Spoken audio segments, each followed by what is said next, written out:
পশ্চিমারা তাদের দর্শনটাকে বাস্তবায়ন করার জন্য, যে আমরা চোখে যা দেখি তাই বিশ্বাস করব, এর বাইরে কিছুই বিশ্বাস করব না, এই দর্শনটাকে সাবিত করার জন্যে এবং আমাদের যে গায়েবে বিশ্বাস, অদৃশ্য আমরা বিশ্বাস করি, এটাকে এলিমিনেট, বাতিল করার জন্য এই শব্দ দুটো চালু করেছে। যখন আপনি বলবেন আমি বিনা বাক্য ব্যয়ে আল্লাহকে বিশ্বাস করি, মালায়েকা বিশ্বাস করি, নবী রাসূল বিশ্বাস করি, পরকাল, কবরের আযাব, জান্নাত জাহান্নাম সব বিশ্বাস করি, তারা আপনাকে বলবে আপনি ধর্মান্ধ। কারণ আপনি অন্ধভাবে বিশ্বাস করছেন। তো আপনি অন্ধভাবেই বিশ্বাস করছেন। তো আপনি কি প্রমাণ করতে পারবেন জিন জাতির অস্তিত্ব? আপনি কি ল্যাবরেটরিতে বসে বসে, আমরা যে ফিজিক্স, কেমিস্ট্রি, বায়োলজির ল্যাবরেটরিতে করেছি না প্র্যাকটিক্যাল, এই প্র্যাকটিক্যাল কাজগুলোর মধ্য দিয়ে কি আপনি আত্মার অস্তিত্ব প্রমাণ করতে পারবেন নাকি?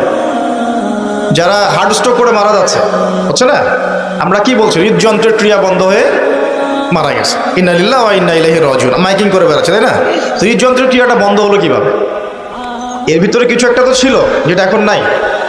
একটা ডেড বডির মধ্যে কিছু একটা নাই যেটা একজন জীবিত মানুষের দেহের মধ্যে আছে। আপনার দেহে কি আছে যেটা একটা মৃত মানুষের দেহে নাই? বলেন কি নাম এটা? এই রুহটা কি পশ্চিমারা কি বিশ্বাস করাতে পারবেন? গিলাতে পারবেন?